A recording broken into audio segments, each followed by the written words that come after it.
በስመ አብ ወወልድ ወመንፈስ ቅዱስ አሐዱ አምላክ አሜን። ስሙ የተቀደሰና የተፈራ ነው። የጥበብ መጀመሪያ እግዚአብሔርን መፍራት ነው። ለሚያደርጓትም ሁሉ በጎ ማስተዋል አላቸው። እግዚአብሔርን የምትወዱ እግዚአብሔር የሚወዳችሁ በክርስቶስ ክርስቲያን የተሰኛችሁ የልዑል እግዚአብሔር ቤተሰቦች የእመቤታችን ቅድስት ድንግል ማርያም የቃል ኪዳን ልጆች የቅዱሳን መላእክት ባለሟሎች አይንተ እግዚአብሔር ካህናት ሊቃውንተ ቤተ ክርስቲያን አበው መምህራን አገልግሎት የምትፋጠኑ ዲያቆናት ሰንበት ተማሪዎች እንዲሁም ቅዱስ ቃሉን በየትኛውም ውጭ ሀገርም በሀገር ውስጥም ሆናችሁ የምትሰሙ የእግዚአብሔር ቤተሰቦች ምእመናን ምእመናት እንደምን አደራችሁ? እንደምን ዋላችሁ? እንደምን አመሻችሁ? አሜን። የኃያሉ አምላካችን ልዑል እግዚአብሔር ስሙ የተመሰገነ ይሁን። በአራቱ ማዕዘናት በምስራቅ፣ በምዕራብ፣ በሰሜን፣ በደቡብ በሰማይና በምድር ሁሉ ያለና የሚኖር አልፋና ኦሜጋ እግዚአብሔር አምላካችን ጌታችን መድኃኒታችን ኢየሱስ ክርስቶስ ስሙ ለዘለዓለሙ የተመሰገነ ይሁን። አሜን። እንደ እግዚአብሔር ቅዱስ ፈቃድ የዕለቱ ትምህርታችን የሚሆነው ሰዎች የሰውን ልጅ ማን ይሉታል በሚለው ጥያቄያዊ አርዕስት መልስ የሚያሻው የቅዱስ ወንጌል ትምህርት ነው። ርዕሳችን የሚገኝበት የመጽሐፍ ቅዱስ ክፍል የማቴዎስ ወንጌል ምዕራፍ 16 ቁጥር 13 ላይ ነው። ከዚያ በፊት ማሳሰቢያ አለኝ።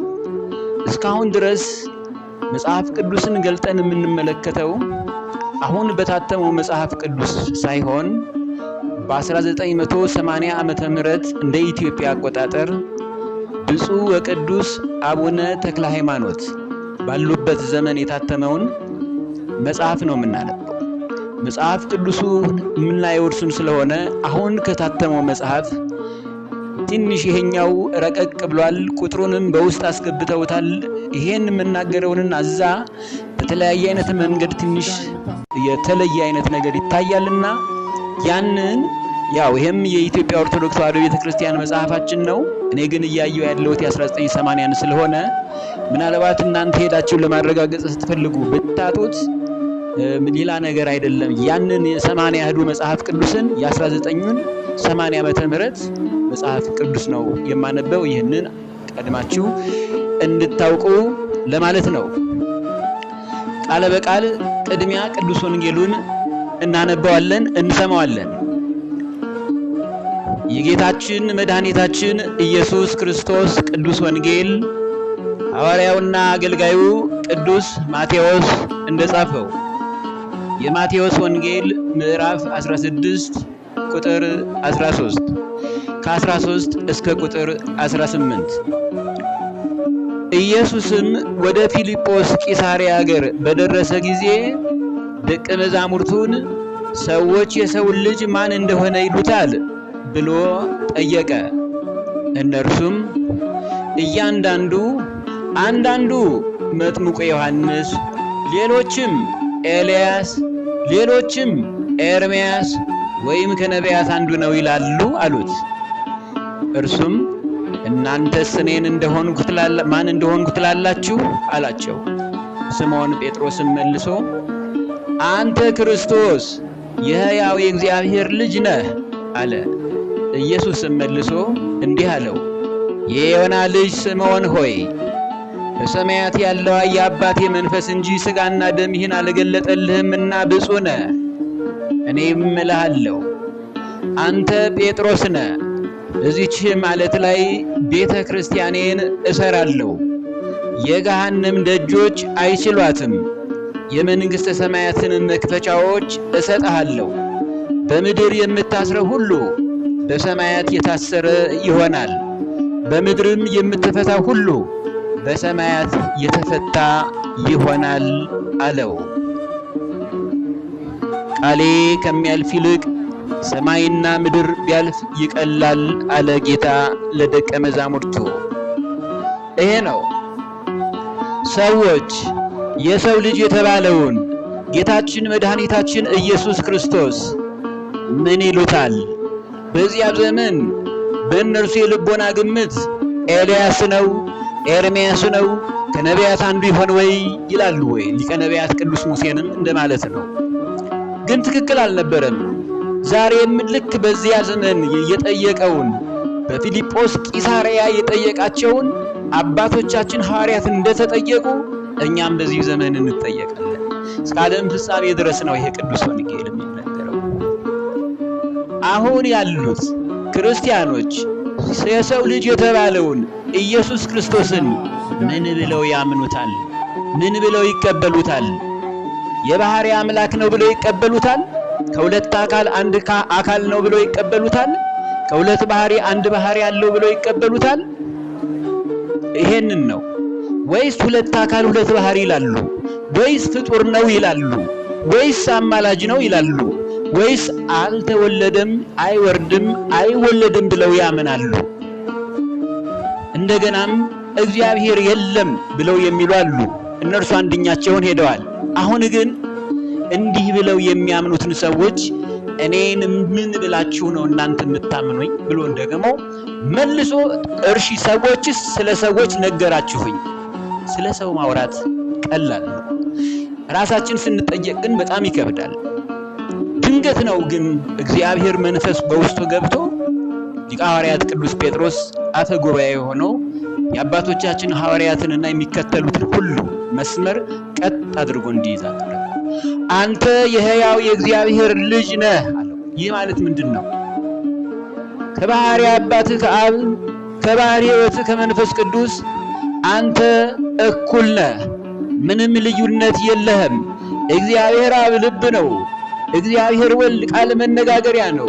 እግዚአብሔር መንፈስ ቅዱስ ደግሞ ሕይወት ነው። አንዱ ከአንዱ ከተለየ ሙሉ እግዚአብሔር አይባልም። እመጣበታለሁ ወደፊት እንደ እግዚአብሔር ቅዱስ ፈቃድ ይህን ትምህርት በተለየ መንገድ ስለምንማረው የዛሬው ርዕስ የተለየ ስለሆነ ወደዚያ እገባለሁ።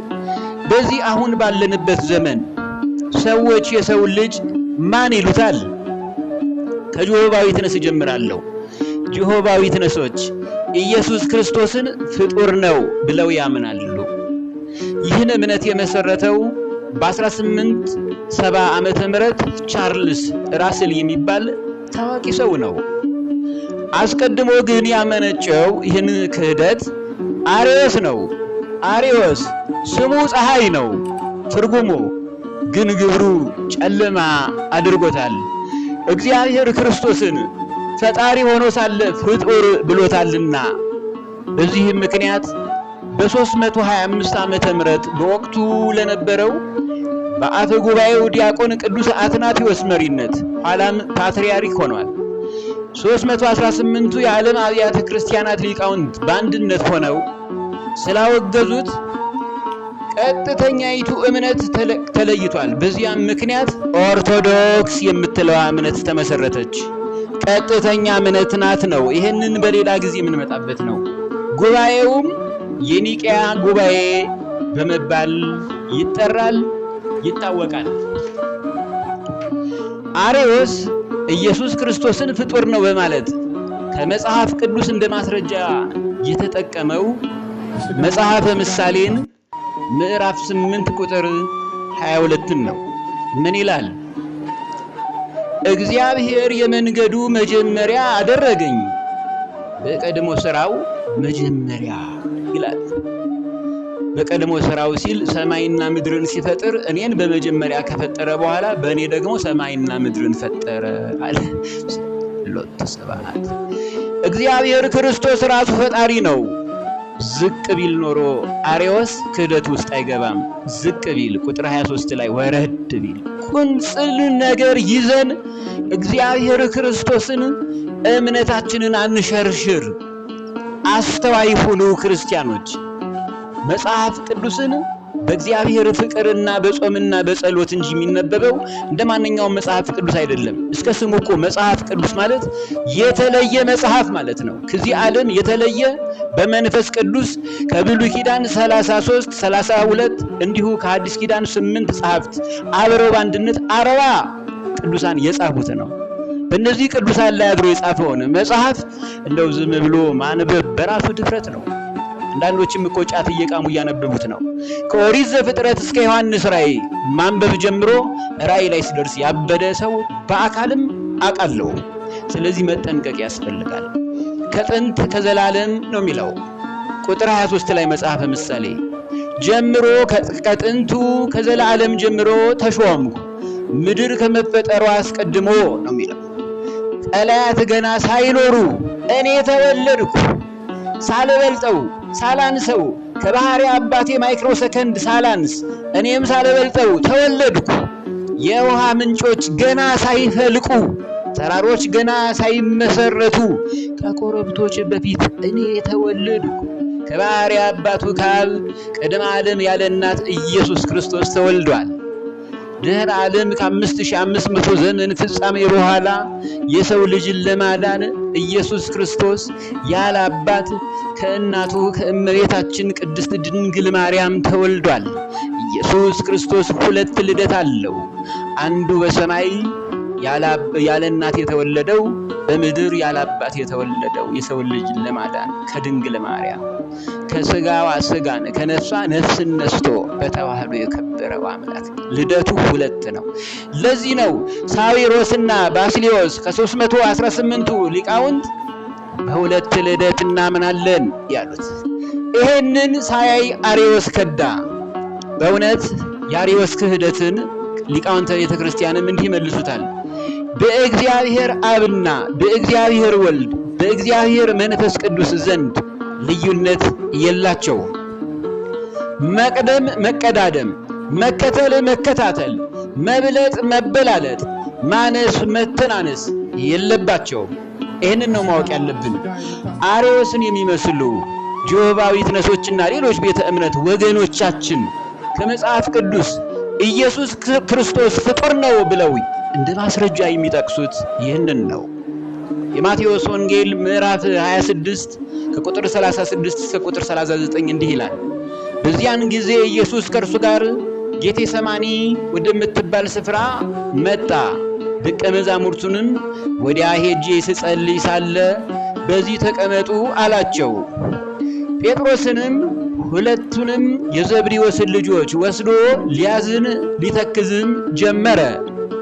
ነፍሴ እስከ ሞት ድረስ እጅግ አዘነች፣ በዚህ ቆዩ፣ ከእኔም ጋር ትጉ አላቸው። ጥቂትም ወደፊትም እልፍ ብሎ በፊቱ ወደቀና ሲጸልይ አባቴ ቢቻልህስ ይህች ጽዋ ከእኔ ትለፍ፣ ነገር ግን አንተ እንደምትወድ ይሁን እንጂ እኔ እንደምወድ አይሁን እያለ ጸለየ። ይህንን ይዘው ፍጡር ነው ማለት ነው። ነፍሴ እስከ ሞት ድረስ እጅግ አዘነች ይላል። እርሱ ፍጡር ስለሆነ ነው ብለው እንደ ማስረጃ ይጠቅሱታል። አባቴ ቢቻል ይህች ጽዋ ከኔ ትለፍ፣ ሞትን ፈራ። ይሄ እኮ የሚያስተምረን ኢየሱስ ክርስቶስ ፍጹም ስጋን መዋሃዱን፣ መለኮታዊ ኃይል ከስጋ ማርያም ፍጹም መዋሃዱን የምንማርበት ትምህርት ነው። በስጋው ተርቧል፣ ተጠምቷል፣ ተቸግሯል፣ እንቅልፍም ደክሞት ተኝቷል። ልጆች የሚበላላችሁን ይላል። ስለ ስጋውም ተርቧል፣ በልቷል፣ ጠጥቷል። ነገር ግን በስጋው ታሟል፣ በስጋው ቆስሏል፣ በስጋው ሞቷል፣ ብዙ መከራን ተቀብሏል። በመለኮታዊ ኃይሉ ግን የለም። ፍጹም ተዋህዶ ስለለበሰው ስጋ ፍጹም መዋሃዱን ለማጠየቅ እንዲህ አለ። አንዱ ይህን ትምህርት ለማስተማር ነው፣ ሌላው ለአብነት ነው። መከራ ሲደርስባችሁ ነፍሴ እስከ ሞት ድረስ እጅግ አዘነች፣ እግዚአብሔር ፈጥነ ድረስልኝ ብለን ክርስቶስን እንድንጠይቅ ነው። አስተምሮን እያለፈ ነው እሱ። ሌላው አስጨናቂ እስከ ሞት የደረሰ ጽዋን ቢቻልህ ይህች ጽዋ ከኔ ትለፍ፣ ነገር ግን አንተ እንደምትወድ እንጂ እኔ እንደምወድ አይሁን፣ ያንተ ፈቃድ ይሁን ብላችሁ ጸልዩ ብሎ ለማስተማር ላብነት ነው። ሁለተኛው ኢየሱስ ክርስቶስ የሚራበውን፣ የሚጠማውን፣ የሚታመመውን፣ የሚፈራውን፣ የሚሞተውን ቅዱስ ሥጋ ፍጹም መዋሃዱን ለማጠየቅ ነው እንዲህ አለው እንጂ እርሱ ፍጡር ሆኖ አይደለም። ይሄ ነው አንደኛው ለአብነት ነው።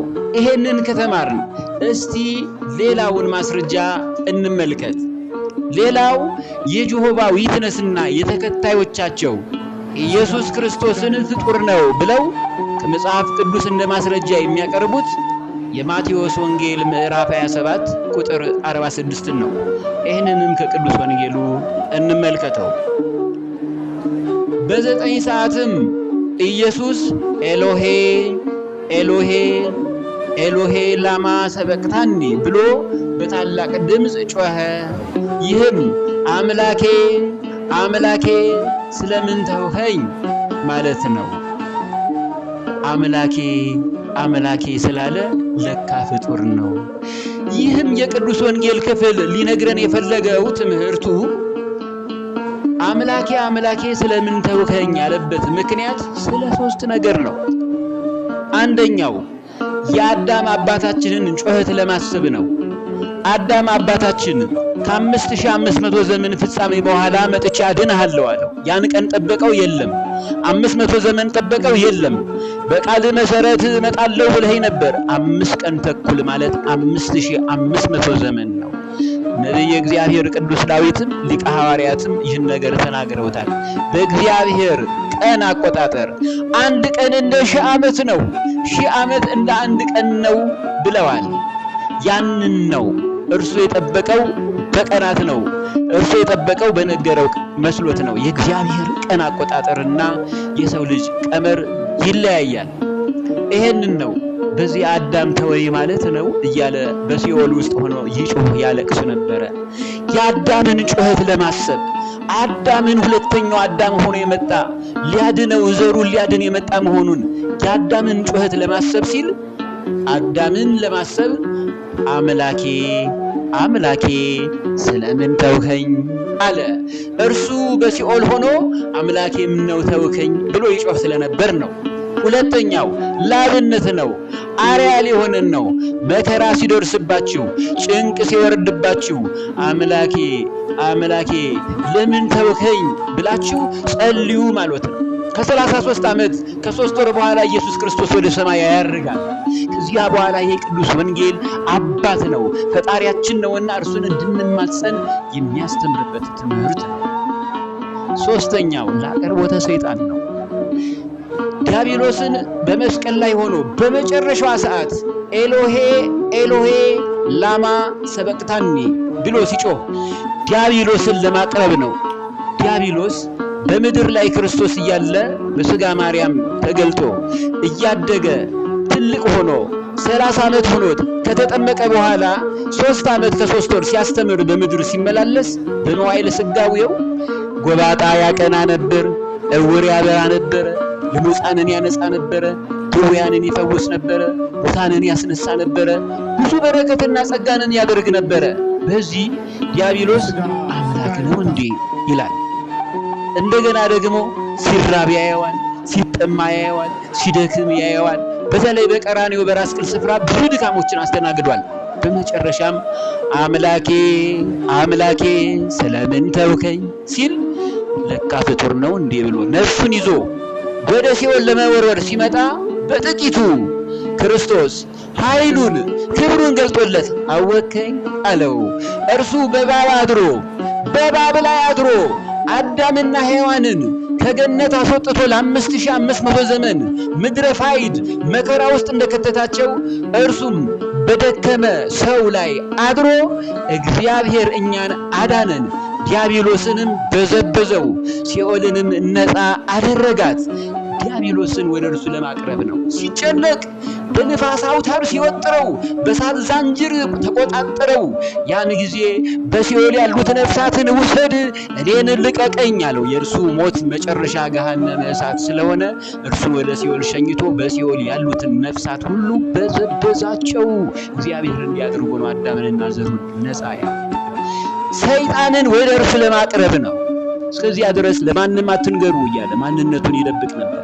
ይሄ ነው በመጽሐፍ ቅዱስ ጌታችን መድኃኒታችን ኢየሱስ ክርስቶስ ፍጹም አምላክ እንደሆነ በግልጽ መንገድ አስቀምጦታል። ኦሪት ዘፍጥረት ምዕራፍ 1 ቁጥር 1 ላይ በመጀመሪያ እግዚአብሔር ሰማይንና ምድርን ፈጠረ። እግዚአብሔር እግዚ ጌታ፣ አብ አባቱ፣ ሄር በዕብራይስጥ ቋንቋ ቸር ማለት ነው።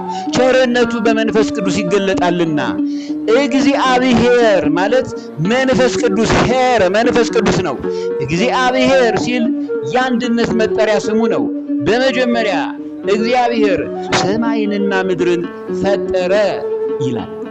ስለዚህ በአንድነቱ የአንድነቱ መጠሪያ ነው። ይህንን ስምህን የማያከብር ማን ነው በሚል ርዕስ ወደፊት በደንብ አድርገን እንማረዋለን። እግዚአብሔር ቅዱስ ፈቃዱ ይሁንና ቁጥር 26 ላይም ኦሪት ዘፍጥረት ምዕራፍ 1 ቁጥር 26 ላይ እግዚአብሔርም አለ ሰውን በመልካችን እንደ ምሳሌያችን እንፍጠር። እግዚአብሔርም አለ ሲል አንድነቱን እግዚአብሔር የአብ የወልድ የመንፈስ ቅዱስ የአንድነት መጠሪያ ስም ነው። አለ ሰውን በመልካችን እንደ ምሳሌያችን እንፍጠር። ብዛትን ነው። 3ም ሊሆን ይችላል፣ 2ም ሊሆን ይችላል፣ 4ም ሊሆን ይችላል። ዛሬ ያሉት የተለያዩ ወንድሞቼ ቤተ እምነት የሚከራከሩበት ጉዳይ አንዱ ይሄ ነው። አይ እኛ እኮ እንፍጠር አለ ብዛትን ነው። ስለዚህ ሥላሴ ናቸው ስንል እንፍጠር ሲል 4ም እኮ ሊሆን ይችላል፣ 2ም ሊሆን ይችላል ይላል። ቤተ ክርስቲያንም ሆነች የመጽሐፍ ቅዱስ ማስረጃ ስላለ ብዙ መከራከር አያስፈልግም። ይህን ትምህርታችንን የምናየው ከልጅነታችን የሰማነውን ቅድስት ቤተ ክርስቲያንን የእምነት መሰረታችን እንድናውቅ ከመጀመሪያው ትምህርቷ እንዲህ ብላ ነው ያስተማረችው። ሥላሴ ስንት ናቸው ብላ ነው ያስተማረችው። ሥላሴ ስንት ናቸው በህሊናቸው? በመጀመሪያ ሥላሴ ማለት 3 ሆነ፣ ሶስትነት ማለት ነው ሥላሴ ማለት። መልሳችን የሚሆነው ግን አንድም ሶስትም ናቸው ነው መልሱ። አንድነታቸው በምን ነው ቢሉ በመፍጠር፣ በአገዛዝ፣ በስልጣን፣ በባህሪ ወዘተ አንድ ናቸው። ሶስትነታቸውስ በምንድን ነው ቢሉ በስም፣ በአካል፣ በግብር 3 ናቸው። የስም ሶስትነታቸው እንደምን ነው ቢሉ አብ፣ ወልድ፣ መንፈስ ቅዱስ ይባላሉ። የአካል ሶስትነታቸው ለአብ ፍጹም መልክ፣ ፍጹም ገጽ፣ ፍጹም አካል አለው። ለወልድም ፍጹም መልክ፣ ፍጹም ገጽ፣ ፍጹም አካል አለው። ለመንፈስ ቅዱስም ፍጹም መልክ፣ ፍጹም ገጽ፣ ፍጹም አካል አለው። ይሄ ነው የግብር ሶስትነታቸው። የአብ ግብሩ መውለድ ማስረጽ ነው። እንደ ወልድ አይወለድም፣ እንደ መንፈስ ቅዱስ አይሰርጽም። ይወልዳል ያሰርጻል እንጂ። የወልድ ግብሩ መወለድ ነው። እንደ ወልድ እንደ አብ አይወልድም አያሰርጽም፣ እንደ መንፈስ ቅዱስ አይሰርጽም ይወለዳል እንጂ። የመንፈስ ቅዱስ ግብሩ መስረጽ ነው። እንደ አብ አይወልድም አያሰርጽም፣ እንደ ወልድ አይወለድም ይሰርጻል እንጂ። ይሄ ነው። አስቀድመን ከተነሳንበት እንቀጥል።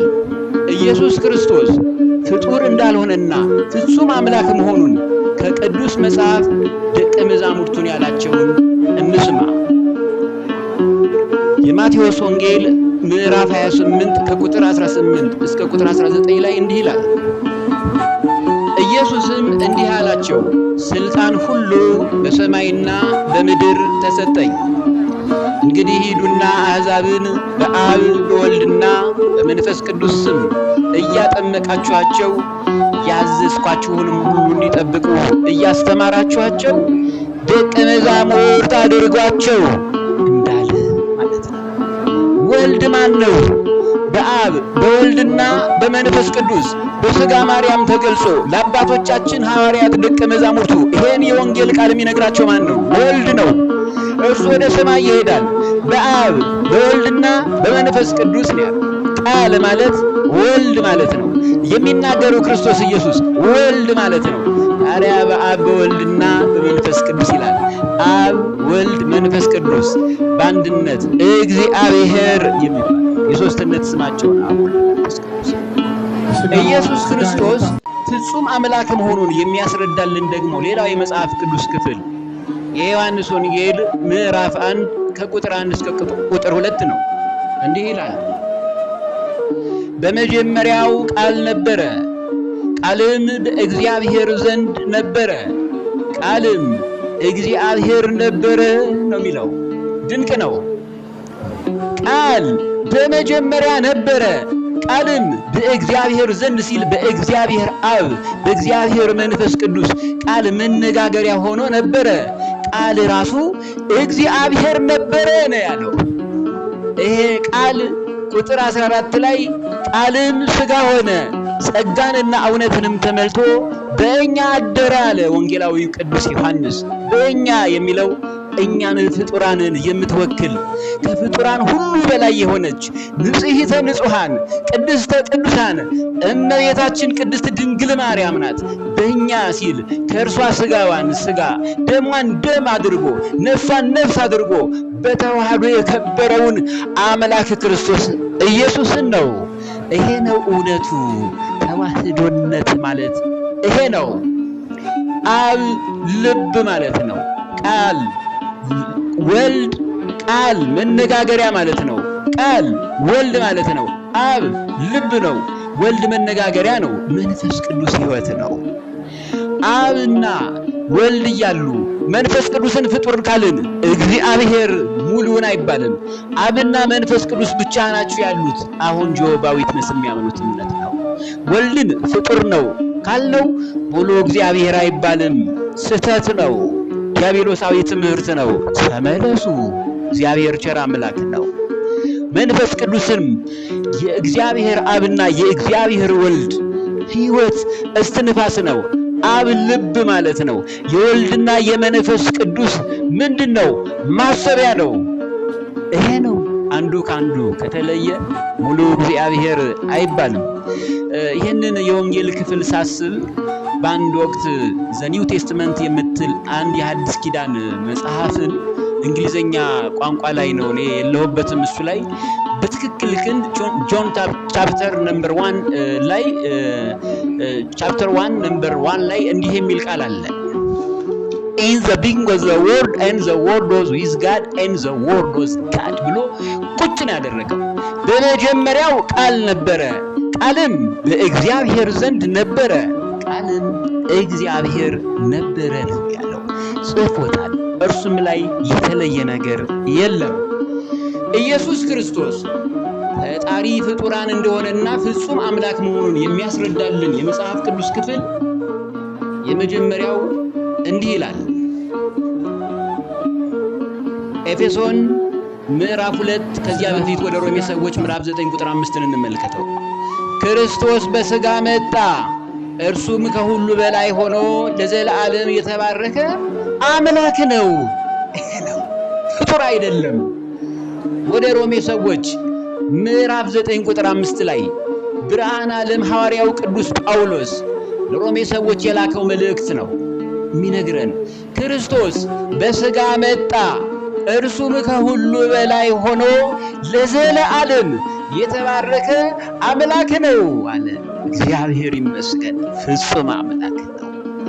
ወደ ኤፌሶን ሰዎች ምዕራፍ 2 ቁጥር 10 ላይ እኛ ፍጥረቱ ነንና እንመላለስበት ዘንድ እግዚአብሔር አስቀድሞ ያዘጋጀውን መልካሙን ሥራ ለማድረግ በክርስቶስ ኢየሱስ ተፈጠርን ነው ያለው።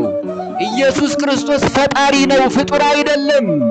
ወገኖቼ ጆባዊ ዊትነስ እምነት ተከታዮች ተመለሱ። እውነቱ የመጽሐፍ ቅዱስ ትምህርት ይህ ነውና ማንም እንዲጠፋበት አይፈልግም። እኔ አልፈርድም። እንደቆመ የሚመስለው እንዳይወድቅ ይጠንቀቅ ይላል። አዎ እውነቱን ግን ተረዳው፣ ያጽናኝ። ትውልዱንም ያጽና፣ የጠፉትንም ይመልስ። ክርስቲያናዊ ስነ ምግባር ይሄ ነው። የዮሐንስ ራእይ ምዕራፍ 4 ቁጥር 8 እስከ 11 ላይ እንዲህ ይላል። አራቱም እንስሶች እያንዳንዳቸው 6 ክንፎች አሏቸው። በዙሪያቸውና በውስጣቸው ዓይኖች ሞልተውባቸዋል። 4ቱ እንስሳን ኪሩቤልን ቅዱስ ቅዱስ ቅዱስ የነበረውና የሚመጣው ሁሉንም የሚገዛ ጌታ ያለው አምላክ እንዲህ ነው እያሉ ቀንና ሌሊት አያርፉም። እንስሶቹም በዙፋኑ ላይ ለተቀመጠው ከዘላለም እስከ ዘላለም በሕይወት ለሚኖረው ለእርሱ ክብርና ውዳሴ ምስጋናን በሰጡት ጊዜ 24ቱ ሊቃናት በዙፋን ላይ በተቀመጠው ፊት ወድቀው ከዘላለም እስከ ዘላለም በሕይወት ለሚኖረው እየሰገዱ ጌታችንና አምላካችን ሆይ አንተ ሁሉን ፈጥረሃልና ስለ ፈቃድህም ሆነዋልና ተፈጥረውማል፣ ክብር፣ ውዳሴ፣ ኃይልም ልትቀበል ይገባሃል እያሉ በዙፋኑ ፊት አክሊላቸውን ያኖራሉ። አባቶቻችን በቤተ ክርስቲያን ውስጥ ከሚያደርጉት ሥርዓት አንዱ አክሊላቸውን የሚያኖሩት ከአባቶቻችን ቅዱሳነ መላእክት ሱራፌል ናቸው። አሁን ይሄን ያደረጉት 24ቱ ካህናተ ሰማይ ናቸው። ከዚያ ነው የተማሩት። የቅድስት ቤተ ክርስቲያናችንን ሥርዓት በሰማይ ላይ ሥርዓቱ አለ። ጥንቃቄ እናድርግ። ይሄው ነው አንተ ፈቃድህም ሆኗልና በአንተ ሁሉ ተፈጥሯልና ብለው 4ቱ እንስሳ ኪሩቤል፣ 24ቱ ካህናተ ሰማይ ሱራፌል አስተማሩን፣ ነገሩን። ይሄ ነው ያለምንም ጥርጥር በኢየሱስ ክርስቶስ ፍጹም አምላክነት እናምናለን። ትንቢተ ኢሳይያስ ምዕራፍ 40 ከቁጥር 12 እስከ 14 ላይ ምን ይላል? ውኆችን በእፍኙ የሰፈረ ሰማይንም በስንዝር የለካ የምድርንም አፈር በመስፈሪያ ሰብስቦ የያዘ ተራሮችን በሚዛን ኮረብቶችን በሚዛኖች የመዘነ ማን ነው? የእግዚአብሔርን መንፈስ ያዘዘ ወይስ አማካሪ ሆኖ ያስተማረው ማን ነው? ከፍጡራን ኃያላን ነገሥታት ናቸው ያዘዙት ወይስ ባለጸጎችና ባለሀብቶች ማን ይነካናል የሚሉ ሰዎች ናቸው እግዚአብሔር ክርስቶስን የሚያዙት? ማንም የለም። ነገሥታትና መኳንንቱና መሳፍንት ሁሉ በዓለም ላይ ያሉት በእሱ ፊት ከንቱ ናቸው፣ በፊቱ እንደ ብቅ ናቸው። አማካሪ ሆኖ ያስተማረው ማን ነው? ወይስ ከማን ጋር ተመካከረ? ወይስ ማን መከረው? የፍርድንም ወንበር ማን አስተማረው? ዕውቀትንስ ማን አስተማረው? የማስተዋልንም መንገድ ማን አሳየው? በእርሱ ፊት አሕዛብ በገንቦ እንዳለች ጠብታ ናቸው። ማን ሊያስተምረው ይችላል? በባህሪው ምስጉን የሆነ ዕውቀት የባህሪው የሆነውን አምላክ ማን ነው የሚያስተምረው? ማን ነው የሚነግረው? ማን ነው የሚዳኘው? ዳኛው ራሱ ሆኖ ሳለ ይሄ ነው። ሰማይን ያለ ባላ ምድርን ያለ ካስማ በቅዱስ ቃሉ ያጸና አምላክ እግዚአብሔር ስለ እውነተኛ ትምህርቱ እግዚአብሔር ስሙ የተመሰገነ ይሁን። አሜን። ይሄ ነው። ድሮ ልጆች ሆነን አንድ መዝሙር አባቶቻችን ሲዘምሩ እሰማ ነበር። አባ ወልደ ተንሳኤ ይባላሉ። አሁን አሜሪካ ነው ያሉት። ብፁዕ አቡነ በርናባስ ተብለዋል መሰለኝ፣ አላውቅም፣ ብቻ ቆይቷል።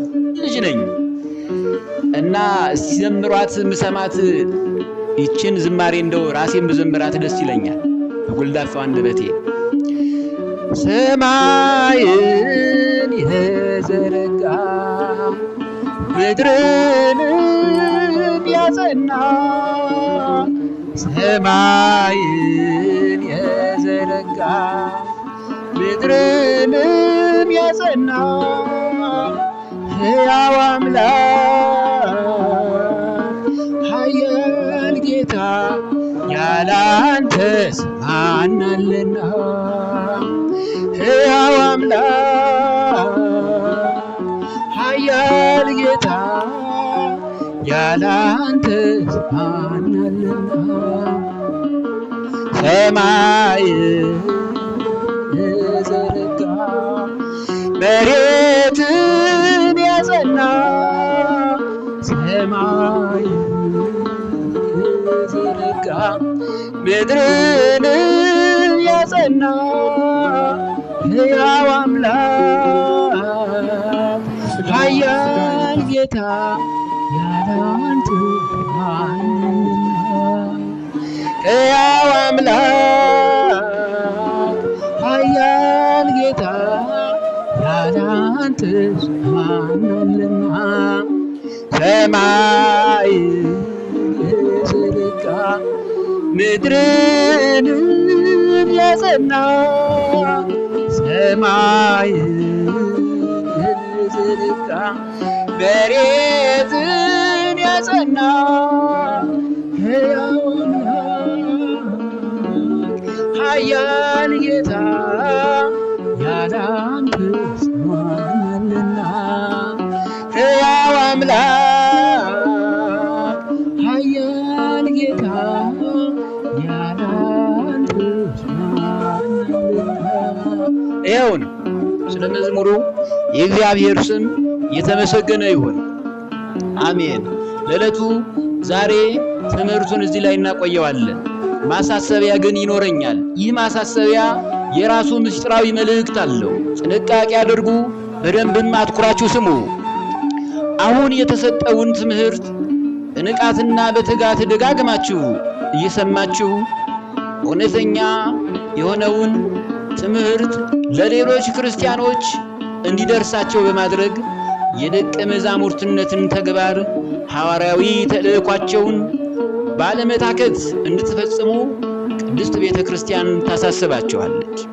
በቀጣዩም ክፍል የምንማረው ጌታችን መድኃኒታችን ኢየሱስ ክርስቶስን አማላጅ ነው በማለት በስፋት ከመጽሐፍ ቅዱስ እንደ ማስረጃ የሚያቀርቧቸውን ማስረጃ የሚሏቸውን እኛ ደግመን እያየን ትክክል እንዳልሆነና የምንማማርበት መድረክ በመሆኑ ጌታችን ኢየሱስ ክርስቶስ አማላጅ ሳይሆን ፍጹም አምላክ ተማላጅ የሆነ እንደሆነ ይህንን ከመጽሐፍ ቅዱስ በማስረጃ የተደገፈ አማላጅ አይደለም ይላል በግልጽ ልናየው ነው።